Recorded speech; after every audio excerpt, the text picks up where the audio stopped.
বাংলাদেশে 300 বছরের কবরস্থান 60 বিঘে বুলডোজার দিয়ে ভেঙে তার লাশকে চূর্ণ বিচূর্ণ করে দিয়েছে। কাল তোমার দাদার উপরের উপরে, তোমার মায়ের কবরের উপরে, তোমার বাপের কবরের উপরে বুলডোজার চলবে, ভেঙে দিয়ে বড় বড় কর্পোরেটদের হাতে তুলে দেওয়া হবে। সেখানে সিনেমা হল হবে, সেখানে বার হবে, নোংরা চরিত্রহীন নারীদের নিয়ে আইএসি করা হবে। এই রকম বড় বড় জিনিস তৈরি হবে তোমাদের কবরস্থান, তোমাদের মসজিদের উপরে, যেটার নমুনা আমার বাংলাতেও শুরু হয়ে গেছে। কেউ যদি মনে করো আমরা ঘুমিয়ে আছি, আমাদের দিদিমণি রয়েছে বাঁচাবে, কথা ঠিকই, কেন উনি বলেছেন আমি যতদিন আছে ততদিন হতে দেব না। তার মানে উনি হেরে গেলে হবে, উনি হেরে গেলে হবে। উনি তো এই টোপটা দিয়েই 30% বোকা মুসলমানকে সহজে ভোটটা নিচ্ছে। এই ভোটটাই তো দিয়েছে। কাল ধরুন উনি মারা গেলেন, তাহলে কি হবে? তাহলে গেল। অতএব ওনাকে এই কথাকে মেনে যদি কোনো আমার ভাই ধর্মপ্রেমিক মানুষ যদি মনে করেন নিশ্চিন্তায় আছেন, আপনার ভালোবাসায় আমি আঘাত দিচ্ছি না, প্রেম করুন, কিন্তু অন্ধর মতো হয়ে যাচ্ছেন। অন্ধ হবেন না, ঠকতে হবে। আপনার মায়ের লাশকে নিয়ে, আপনার বাবার লাশকে নিয়ে, আপনার দাদা দাদি নানা নানির লাশকে নিয়ে কবরস্থানে যাবেন, বলবেন এটা ওয়াকফ নয়, এটা সরকার আন্ডারটে, সরকার কবজা হয়ে গেছে, এখানে হাত দেওয়া যাবে না। তখন আপনি কোথায় যাবেন? আপনি মসজিদে যাবেন, ঈদগায় যাবেন, আপনার ঈদগাতে তালা মেরে দেওয়া হবে। অলরেডি বিভিন্ন জায়গায় পড়ছে, সামনে কুরবানি আসছে, অলরেডি অনেক জায়গায় বন্ধ হয়ে যাচ্ছে, আগামী দিন আরো জায়গায় হবে। তাহলে আপনি ঈদের নামাজ পড়বেন কোথায়? সব থেকে বড় কথা হলো এটাই, আমাদের উপরে এই জুলুমটা হবে কেন? প্রশ্ন দিয়ে জায়গায় আমাদের উপরে এই জুলুমটা হবে কেন? আজকে সবাই এই দেশে স্বাধীনভাবে বসবাস করবে, সবাই সবার অধিকার নিয়ে থাকবে, আর আমার মসজিদ, আমার কবরস্থান, আমার ঈদগাহ, আমার খানগাহ, আমার বেলায় এত সমস্যা কেন? একটাই সমস্যা, সবার গার্জেন আছে, আমাদের গার্জেন নাই। একটাই সমস্যা, সবার গার্জেন আছে আর আমাদের গার্জেন আমাদের দুশ্মনদের যে পা চেটে বেড়ায়, এটাই সমস্যা। আজকে বড় দুঃখের সাথে বলতে হয়, তাই এই ওয়াকফ কালা কানুনকে বাতিল করার প্রথম রাস্তা হচ্ছে আন্দোলন করতে হবে। ওই আন্দোলন কিরকম হবে? যেভাবে কৃষক বন্ধুরা করেছে, আর কৃষক বন্ধুরা করতে সাকসেসফুল হয়েছে, কারণ এটাই কৃষক বন্ধুদের পিছনে পাঞ্জাব সরকার সাথ দিয়েছিল। তাই তাহলে রাজ্য সরকার আমাদের কি সাথ দেবে? জোরে বলুন, সাথ দেবে? তাহলে এর লাইনটাও কিন্তু কামিয়াবি হওয়ার আর এসছে কি? তাহলে কি আন্দোলন বন্ধ? জোরে বলুন না। সে যদি সাথ না দেয় তারপরও আমাদেরকে আন্দোলন করতে হবে। কেন? কৃষকরা ছিল 2-3%, আমরা তো 30%-এর উপরে রয়েছি, আর আমার অঙ্কে তো 40%।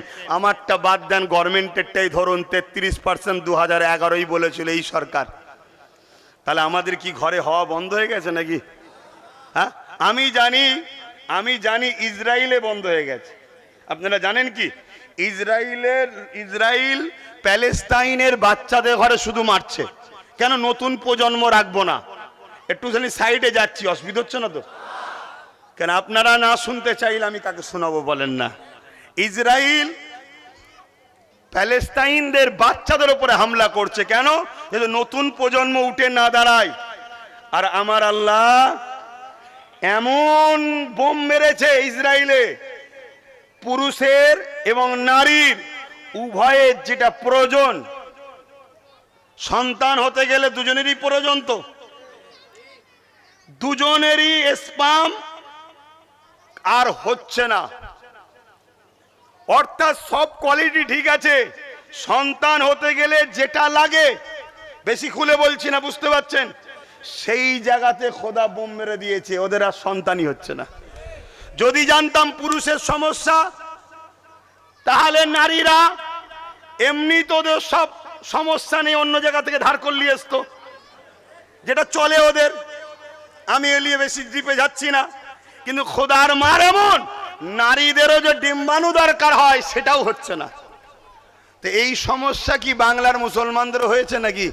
তাহলে 2011-ই বলেছিল 33%, এখনো কি 33%? আমার কি ওই ভাষা কোনো খারাপ লাগলো? আর এটা বাস্তবটা বলছি। 33% আমরা নয়, চলো তারপরেও 33% ধরেই চলছি। 2% যদি পাঞ্জাবিরা, শিখ ভাইয়েরা সরকারের সহযোগিতা নিয়ে আন্দোলন করে, তারা যদি কি বলে কেন্দ্রের কালা কানুন, কৃষক বিরোধী কালা কানুনকে যদি বাতিল করাতে পারে, আমরা এখানে 33, আমরা পুরো দেশে রয়েছি, আমরা পুরো দেশ জুড়ে যদি আন্দোলন করতে পারি, তাহলে ওয়াকফ কালা কানুন কেন্দ্র সরকারের ঘাড়ে মাজাল্লাই লাগু করতে পারে, ঠিক না বেঠে? কিন্তু দলের মধ্যে যদি গাদ্দার থাকে,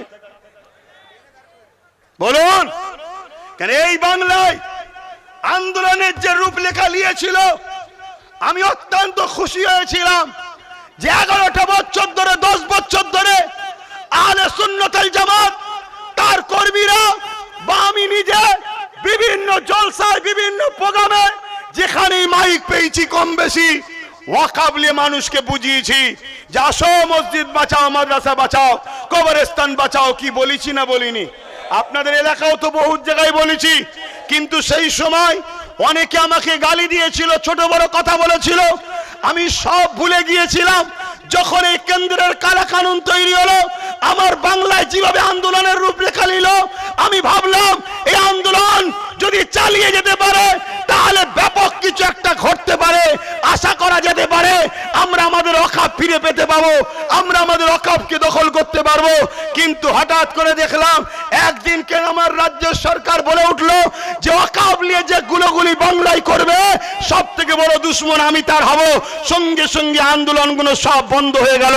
তখনই আমি বুঝলাম আপনারা কেন্দ্রের বিরুদ্ধে নেবে বাংলা নিরীহ মুসলমানকে বিজেপির ভয় দেখিয়ে রাজ্যের কোলে তোলার জন্য আন্দোলন করছিলেন, আপনারা মসজিদ মাদ্রাসার জন্য নাবেন না, এটা প্রমাণ হয়ে গেল। যদি বলেন যে না আব্বাস সিদ্দিকী ভুল, তাহলে ভুলের প্রমাণ দেন, কাল পরশু থেকেই শুরু করে দেন পুরো বাংলা জুড়ে যেমন আন্দোলন করেছিলেন। তাহলে আমি ক্ষমা চেয়ে নেবো, যে কোনো এক মজলিস থেকে ক্ষমা চাইবো যে আমি ভুল ছিলাম।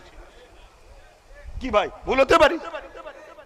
আন্দোলন শুরু করেন, প্রত্যেকটা আলেম, প্রত্যেকটা উলামা, প্রত্যেকটা মসজিদ, প্রত্যেকটা খানকা, সব জায়গা থেকে আওয়াজ উঠবে ওয়াকফ আমাদের, কবরস্থান, মসজিদ, মাদ্রাসা আমাদের ইসলামের ঐতিহ্য।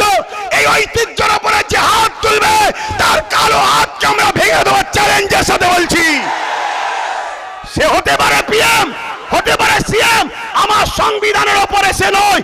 সংবিধান আমাদেরকে রাইট দিয়েছে, তার বিরুদ্ধে সংবিধানকে সামলে নিয়ে আজকে সাকরাইল থেকেও যুদ্ধের ঘোষণা চ্যালেঞ্জ দিয়ে দিলাম আমরা। হতে পারি আমরা মুসলিমীয় লোক, কিন্তু আমরা বদরের ইতিহাস পড়েছি। হতে পারি আমরা মুসলিমীয় লোক, আমরা সালাউদ্দিন আইবির ইতিহাস পড়েছি। হতে পারি আমরা মুসলিমীয় লোক, আমরা পড়েছি হযরতে গরিবের নওয়াজ হিন্দুস্তানের বাদশার ইতিহাস পড়েছি। এই অন্যায় কখনো মাথা তুলে দাঁড়াতে পারে না। অন্যায় বারবার মিটেছে, অন্যায় আগামীতে মিটবে। কিন্তু আপনি কোন দিকে থাকবেন? অন্যায়ের পক্ষে না ন্যায়ের পক্ষে? অন্যায় থেকে চুপ থাকা মানে অন্যায়ের সাথে ন্যায়ের পক্ষে যদি দাঁড়াতে পারেন, হতে পারে আপনার শহীদের বিনিময়ে, আপনার জীবনের বিনিময়ে আল্লাহর দ্বীন, আল্লাহর কোরআন, আল্লাহর মসজিদ, মাদ্রাসা এই ভারতবর্ষে মাথা তুলে থাকবে। এর বিনিময়ে আপনাকে আল্লাহ নাজাত দিতে পারে। এই আশায় আপনাদের ঘরে অঙ্গীকারবদ্ধ হতে হবে। আগামী দিন আরো লড়াই আমাদের চলবে। রাজি আছেন তো নাকি? পিছিয়ে গেলে হবে না বাপ, আর 500 হাজারে বিক্রি হলে হবে না। বিক্রি হওয়া লোক তেড়ে কথা বলতে পারে না, কেন? তার ভেতরের খাবার মুখে উঠে চলে আসে, আর যখনই খাবার আসে খাবার তার মনিবের কথা বলে দেয় যে তুই কার খেয়েছিস আর কার বিরুদ্ধে কথা বলছিস। আর যারা বিক্রি হওয়া লোক নয়, অধিকার নিয়েছে, মেহনত করেছে, অধিকার নিয়েছে, তারা কাউকে চেনে না। তারা চেনে ইনসাফ, তারা চেনে ইনসানিয়াত, তারা চেনে মানবতা, তারা চেনে সম্প্রীতি, তারা চেনে ভালোবাসা, তারা চেনে প্রফেট মুহাম্মদ সাল্লাল্লাহু আলাইহি ওয়াসাল্লামের দেখানো রাস্তা, তারা চেনে ভারতবর্ষের, ভারতের সংবিধান। এই জায়গায় দাঁড়িয়ে থেকে আমি ওয়াকফের 2-3টে কানুনের বিষয়ে আপনাদেরকে একটু বলতে চাইছি, শুনতে রাজি আছেন? প্রথম কথা হচ্ছে এই ওয়াকফ কালা কানুন যে 2025 করেছে, এর মধ্যে একটা আইন করেছে, যে আইনের মধ্যে লিখেছে কোন জায়গা যদি 12 বছর কেউ দখল করে রাখে, আইন অনুযায়ী সেই জায়গা সত্তার মালিক সে হয়ে যাবে। কিন্তু ধর্মীয় প্রপার্টিতে 12 বছর হোক আর যত বছরই হোক কেউ কিন্তু দখল করে রাখলে তার সত্তার মালিক কিন্তু হতে পারে না। ওয়াকাফ চাইলে তাকে, কিন্তু নতুন করে কেন্দ্র জালিম সরকার কি করেছে, যে বলছে মুসলমানের উপকারের জন্য করেছি। কথা বুঝে আসছে? মুসলমানের উপকারের জন্য করেছি। খুব খারাপ লাগলে মাফ করবেন, টয়লেট যদি বলে আমি খুশবু দিতে এসছি, এটা যেমন হাস্যকর, তার থেকেও বড় হাস্যকর কেন্দ্র সরকার মুসলমানের উপকার করছে, এটা বড় হাস্যকর। এর চেয়ে ভালো উদাহরণ আমার কাছে নেই। আপনাদের কাছে আছে নাকি? আমাকে তো এমনি বলে অনেকে, সবই ঠিক আছে আব্বাস সিদ্দিকীর, কিন্তু বড্ড কড়া কড়া কথা বলে ফেলে। হ্যাঁ, কড়া কড়া কথা বলবো না। আমার দেশকে লুটা হচ্ছে, এখন মিষ্টি ভাব বিতরণ করে কথা বলবো নাকি? আমার ইসলামের উপর আঘাত দেওয়া হয়েছে, আমি মিষ্টি বিতরণ করে কথা বললে আপনি খুশি হবেন মনে হচ্ছে নাকি? তাহলে আপনার সঙ্গে আমার থাকার প্রয়োজন নেই। কিন্তু আপনি আন্দোলনে নামুন না, আপনার লোকলে নামুন না, আমাকে বাদ দিয়েই করুন না, কিন্তু আপনি করবেন না, কথা বলবেন। জানতে হবে এটাও পিছন থেকে টানার একটা ষড়যন্ত্র। তো সেই জায়গায় কি লিক করছে কেন্দ্র সরকার, যদি কেউ ওয়াকাফ জায়গাকে, ধর্মস্থানের জায়গাকেও 12 বছর ধরে দখল করে থাকে, তাহলে সে সেই জায়গার মালিক হয়ে যাবে। কেন্দ্র সরকার অলরেডি 2014 থেকে এসে পুরো দেশ জুড়ে ওয়াকাফকে জায়গাকে দখল করে রেখেছে। আমি চিন্তা করে দেখছিলাম যে রাজ্য সরকার, আমাদের তো আন্দোলন ওয়াকাফ কালাকানুনের বিরুদ্ধে, ইনার হঠাৎ করে মাথায় ব্যথা হলো কেন? ইনি হঠাৎ করে এত রেগে গেলেন কেন যে বাংলায় যদি কেউ ওয়াকাফ কেলে গুলোগুলি করে তার সব থেকে বড় দুশ্মন আমি হব? এই মাথা গরমের কথা কেন বললো? উনি কি ট্যাবলেট খেয়েছিল সেই সময়? যেমন আজকে কেউ বলছে আমি বারবার ওষুধ খাই তাই আমার হুঁশ নাই। আমি জানি না ওই দলে কি সবাই কম বেশি ওষুধ খাই কি আমার জানা নেই। তো এত বড় কথাটা কেন বলতে গেল? আমি চিন্তা করে দেখলাম, এই ভাই একটা বিচখানে কথা এলো জানেন তো নাকি? কেউ একজন বলল না যে আমি ওষুধ খেয়েছিলাম তাই আমার পুলিশ বন্ধুদের মা বোনলে পরিবার নিয়ে গালিগালাজ করছিল, শুনছেন না? আমার পুলিশ বন্ধুদেরও বলি, সিট দ্বারা সোজা করেন, সিট দ্বারা সোজা করেন। যাদের সিট দ্বারা সোজা আছে তাদের মা বোনকে কেউ ধমকাই না, চমকাই না, তাদের মা বোনলে কেউ খারাপ কথা বলে না। কেন জানে সিট দ্বারা সোজা আছে, পাছা লাল করে ফেলবে। আর যারা প্রশাসন সেজে সিট দ্বারা বিক্রি করেছেন সেই প্রশাসনদের জন্য আমাদের দুঃখ হয়। আজকে কত অপমান বলেন তো। আমাদের যারা রক্ষক, আমাদের যারা নিরাপত্তা দেয়, সেই প্রশাসন আজকে নিরাপদ নেই। তার বোন, তার বেটি, তার মা নিরাপদে নাই, তাকে হুমকি দেওয়া হচ্ছে, তার মা বোনের স্নানে নোংরা কথা বলা হচ্ছে। এটা কি আমাদের জন্য খুশির খবর না দুঃখের খবর? অত্যন্ত দুঃখের খবর। কিন্তু আমি বলে যাচ্ছি কিছুই হবে না। দেখবেন দেখবেন ওকে আরো বড় পদ দিয়ে হবে, ওকে আরো বড় কোনো জায়গায় পৌঁছে দেওয়া হবে। কেন? ও আজকের বাজারে ঠিক কথা বলেছে, এটাই প্রমাণ দিতে চাইছি। তো যাক, আমি ও বিষয়ে যাচ্ছি না। আমি বলতে চাইছি কি, রাজ্য সরকার বিরোধী করার কারণ কি? কেন আইনটা করেছে কেন্দ্র সরকার, আন্দোলন হবে কেন্দ্র সরকারের বিরুদ্ধে। লোক আন্দোলনে গিয়ে বলবে মোদি হাটাও, বিজেপি হাটাও, ফ্যাসিস্ট কেন্দ্র সরকার মুর্দাবাদ। এটাই তো হবে নাকি প্রোগ্রামে? তার এখানে দিদিমণির হঠাৎ মারা গরম হলো কেন? আমি অনেক চিন্তা করে দেখলাম, ও আইনের মধ্যে লেখা আছে 12 বছর কেউ যদি ওয়াকাফ দখল করে রাখে, মসজিদ, মাদ্রাসা, কবরস্থান, ঈদগাহ জায়গা, সেটা তার হয়ে যাবে। দিদি দেখছে এই আইনটা যদি চালু হয়ে যায়, অলরেডি আমি আমার চামলা চামচারা 75,000 বিঘে জায়গা দখল করে রেখেছি বাংলায়। কত?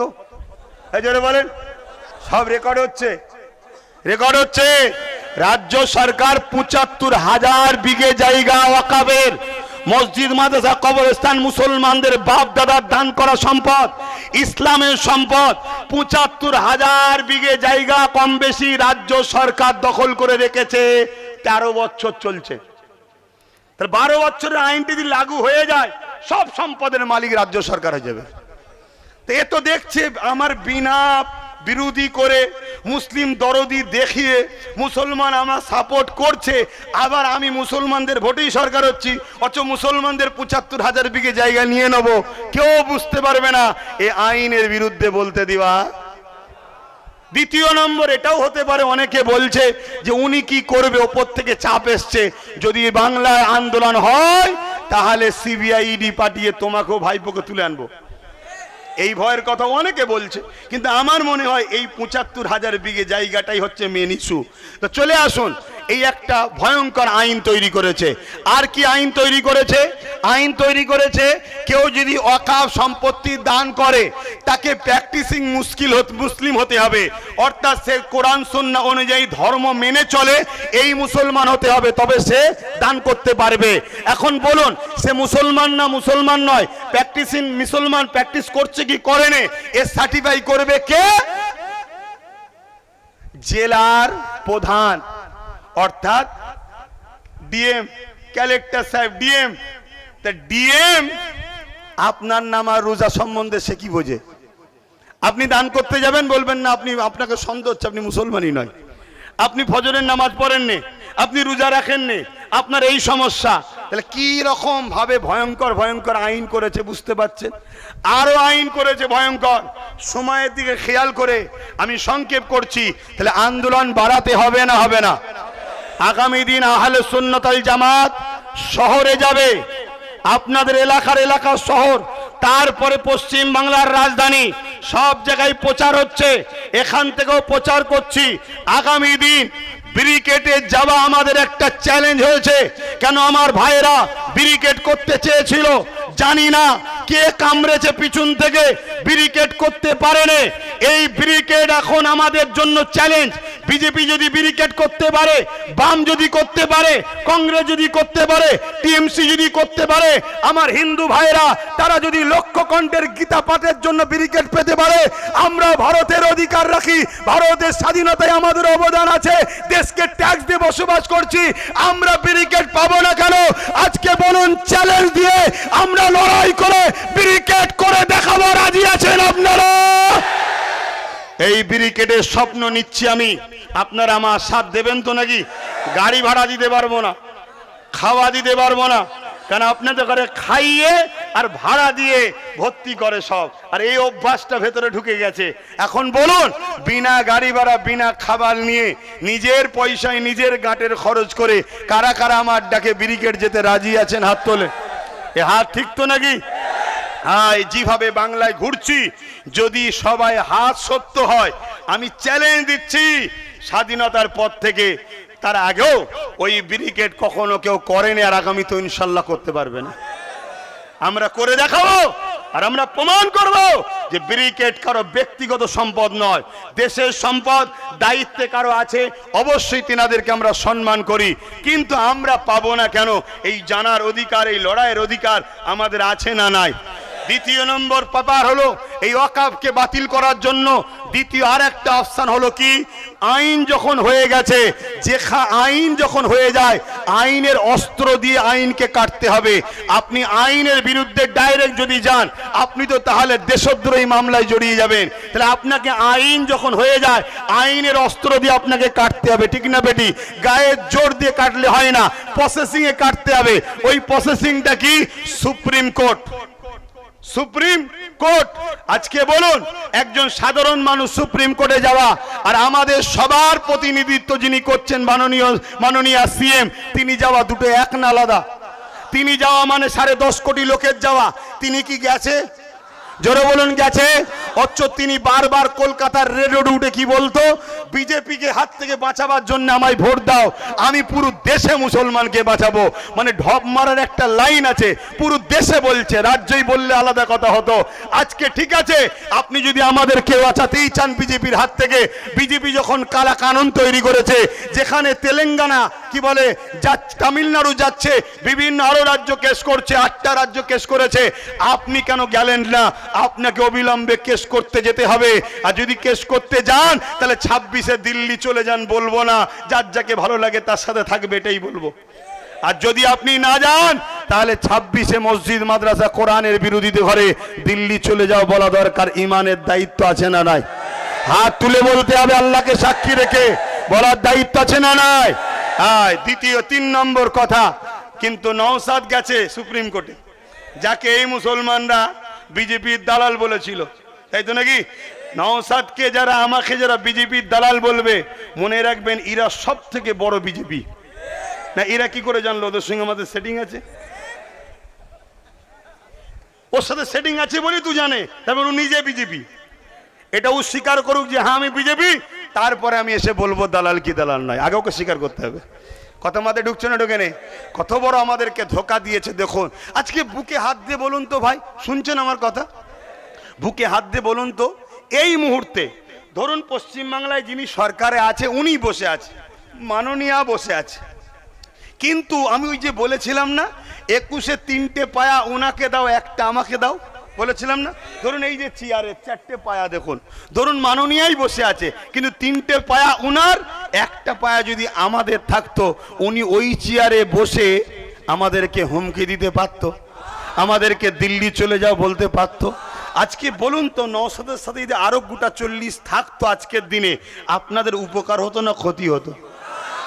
তাহলে আপনারা নিজেদের ভুল করেছেন না করেননি? তাহলে 26 এই ভুল করবেন? হ্যাঁ, নিজের পাওয়ার তৈরি করুন। মনে রাখবেন, লোহা না হলে লোহাকে কাটা যায় না। এটা আপনাদেরকে বুঝাবার জন্য বললাম। তাহলে 3 নম্বর অপশন। দ্বিতীয় হলো সুপ্রিম কোর্ট কেস। কিন্তু সুপ্রিম কোর্টের উপরে আমাদের ভরসা আছে না নাই? আস্থা আছে না নাই? দেশের নাগরিক হিসাবে থাকতেই হবে, নাই কিসের নাগরিক সে। কিন্তু সুপ্রিম কোর্টের যেনারা বিচারক, তেনারা তো মানুষ নাকি? এই মানুষ তো নাকি? কারো পরিবার বাচ্চাদের তুলে নিয়ে যদি বলে আইনটা এইদিকে না গেলে ঝেড়ে দেবো, সে ভয়ে উল্টো আইন করতে পারে না? পারে না? বা কালকে হয়তো রিটার্ন হবে, আজকে ঢোক করে বলে দিয়ে রাত 12টার সময় সই করতে পালাতে পারে না? পারে না? যেমন বিগত দিন বাবরি মসজিদের সাথে হয়েছিল। আর বাবরি মসজিদের সঙ্গে হওয়ার পিছনে কারণ আছে, আমরা আন্দোলন বন্ধ করে দিয়েছিলাম, তাই হয়েছিল। তা ঘুমিয়ে পড়লে হবে না, আপনাদেরকে ঘুমাতে চাইবে। অনেক মোল্লা মৌলভী সাহেব বলবে, অনেক রাজনীতির দলের নেতারা বলবে যে কেস যখন চলছে একটুখানি আন্দোলন বন্ধ রাখো। বলবে কেন? আন্দোলন বন্ধ হলে ওখানে রায় উল্টো হওয়ার সম্ভাবনার চান্স বেশি হবে, আর আন্দোলনের তীব্রতা বাড়লে মনে রাখবেন ওখানে আইনের রাস্তাটা শক্ত হবে। শেষ অপশন বলে যাচ্ছি, ওয়াকফ কালা কানুন যদি বাতিল করা সত্যি আপনাদের টার্গেট থাকে, মুখে বলবেন বাতিল করব, আর ভেতরে ভেতরে দুশ্মনদের কাছে বিক্রি হব, কখনো সম্ভব নয়। শেষ অপশন হলো, যে শক্তিতে তারা আইন তৈরি করেছে ওই শক্তি দখল করতে হবে। বলুন ওই শক্তির নাম কি? জোরে বলুন। আপনার মসজিদে পুলিশ তালা মারতে আসবে কাদের ইশারায়? কাদের ইশারায়? আপনার ঈদগাতে তালা মারতে আসবে কাদের ইশারায়? আপনার খানকাতে তালা মারতে আসবে কাদের ইশারায়? আপনার কি বলে কবরস্থানে তালা মারতে আসবে কাদের ইশারায়? রাজ পাওয়ার যাদের হাতে আছে, তাই পুলিশ বন্ধুদের ঘরে গালি না দিয়ে, তাদের সমালোচনা না করে নিজের ভুলকে বুঝতে শেখো। পুলিশ বন্ধুদের ওপরও তোমার যেন পাওয়ারটা থাকে, ওই রাজ পাওয়ারকে তোমাকে দখল করতে হবে। তুমি যদি রাজ পাওয়ার দখল করতে পারো, তাহলে প্রশাসনকে হুকুমও কেউ করবে না, তোমার মসজিদে কেউ তালা মারতে আসবে না, তোমার মাদ্রাসা কেউ তালা মারতে আসবে না, তোমার ঈদগাতে কেউ বুলডোজার দিতে আসবে না। কেন? তোমার হাতেই তো পুলিশের পাওয়ার আছে। ওই পাওয়ারটা নাম হলো রাজ পাওয়ার। তাই রাজ পাওয়ার দিয়ে যেমন আইন করেছে, আগামী দিন আসো আমরা গর্জে উঠি, রাজ পাওয়ার তৈরি করি। হতে পারে 5 বছর 10 বছর সময় লাগবে, কিন্তু অবশ্যই আমরা আমাদের সম্পদকে ফিরে পাবো, এই পাওয়ারের দ্বারা ফিরে পাবো। আপনারা কি নিজেদের ঐতিহ্যকে বাঁচাবার জন্য দালালি ছেড়ে দিয়ে, দলদাস ছেড়ে দিয়ে নিজেদের রাজ পাওয়ার করতে রাজি আছেন? রাজি আছেন? রাজি আছেন? তাহলে রাজি যদি থাকেন, তাহলে লড়াইটা গ্রাম থেকে শুরু করুন। গ্রামের 2-10টা দালালের বিরুদ্ধে আপনি লড়তে পারেন না, তো কালকে AK-47 এর সামনে লড়াই করবেন কি করে? আপনি প্রথম গ্রামের 10টার সঙ্গে লড়াই করা অভ্যাস করুন। ফোন করে বলবেন না যে আমাকে জুলুম করছে, আমাকে মারছে। না, তুমি তোমার গ্রামে যদি স্বাধীন না হও, তাহলে তুমি কে বলেছ আজকে স্বাধীন? তুমি স্বাধীন দেশের পরাধীন। তোমার সংবিধান তোমাকে রাইট দিয়েছে, তোমার ঐতিহ্য তোমাকে ফিরে পেতে হবে, তোমাকে রুখে দাঁড়াতে হবে। ওই দাঁড়াতে গেলে প্রথমে তোমাকে তোমার গ্রাম থেকে উঠতে হবে। গ্রামের 2-10টা যারা আছে তাদেরকে বুঝাও, পরিবর্তন হও। সে যদি মুসলমান হয় পরিবর্তন হবে, মুনাফেক যদি হয় তোমার লড়াই আসবে। তা মুনাফেক যদি তোমার মসজিদের দুশ্মন তোমার বিরুদ্ধে আসে, তুমি তার সঙ্গে কি ব্যবহার করা দরকার তুমি জানো না? জোরে বলো, জানো না? অতএব ওখান থেকে লড়াই শুরু করে প্রত্যেকের গ্রাম থেকে লড়াই করে উঠুন। এবং এই কথাটা আপনাদের দায়িত্ব নিতে হবে, প্রত্যেকটা এসসি এসটি সমাজের কাছে প্রচার করতে হবে যে ভাই শুধু আমরা মুসলমান বিপদে আছি তা নয়, আজকে এসসি এসটি হওয়ার জন্য, অছুত হওয়ার জন্য তোমার সমাজের বহু ছেলেকে স্কুলে ভর্তি নিচ্ছে না। তোমরা দেখো উত্তরপ্রদেশের দিকে তাকিয়ে, ঘোড়ার পিঠে চেপে বে করতে যাওয়ার জন্য, ছোট জাত হওয়ার জন্য তাকে পিটিয়ে পিটিয়ে মারছে, আজকে তাকে ধর্মস্থানে ঢুকতে দিচ্ছে না। ভাই শোনো, আমরা মুসলমান আছি বলে তোমরা সম্মান পাচ্ছ, না হয় তোমাদেরকে অছুত বলে তোমাদেরকেও আঘাত করা হবে। অতএব আসো, দেশ তোমার, দেশ আমার, এসসি এসটি মুসলিম আদিবাসী দলিত সাঁওতাল বাগদি সমস্ত গরিব পিছিয়ে পড়া মানুষ এক জায়গায় হও, সংগঠিত হও, এক জায়গায় হও। আগামী দিন শুধু ওয়াকফ নয়, সংবিধান বাঁচাও, দেশ বাঁচাও, দেশের সর্বশ্রেণীর গরিব মানুষের অধিকার বাঁচাও। এই লড়াইয়ে আমাদেরকে সংগঠিত হতে হবে, সর্বধর্মের মানুষ সেখানে আসবে। আগামী দিন এই জায়গায় আমাদেরকে প্ল্যাটফর্ম তৈরি করতে হবে। এই কথা বলে আমি বিদায় নিচ্ছি। শেষ কথা এটাই। এতক্ষণ যা শুনলেন আপনারা বলুন আমি ভুলের ওপরে আছি না ঠিকের ওপরে আছি? হাত তুলে বলুন, ভুলে না ঠিকে? ঠিকের ওপরে যদি থাকি তাহলে আগামী দিন যখনই ডাকবো পাশে পাবো তো। আমি এখানে সংক্ষেপ করলাম। এখন যারা সঞ্চালক তারা বক্তব্য দেবে। আমার কথা থেকে যদি কষ্ট পান আমার কিছু করার নেই। দেশের স্বার্থে, ধর্মের স্বার্থে ঐক্য হতে হবে। আসুন সকলে স্লোগান দেন, দাঁড়িয়ে যান, সকলে স্লোগান দেন, ভারতবর্ষ, ভারতবর্ষ, ভারতবর্ষের সংবিধান, ভারতবর্ষের সংবিধান, সর্বধর্মের মানুষের ঐক্যের ভারতবর্ষ, সর্বধর্মের মানুষের ঐক্যের ভারতবর্ষ, ভারতবর্ষের সংবিধান। ওয়াকফ কালা কানুন মানছি না, মানব না। ওয়াকফ কালা কানুন মানছি না, মানব না। ওয়াকফ কালা কানুন মানছি না, মানব না। ফুরফুরা শরীফ আহলে সুন্নাত ওয়াল জামাআত নারে দিবে। আসসালামু আলাইকুম ওয়া রাহমাতুল্লাহি ওয়া বারাকাতুহু।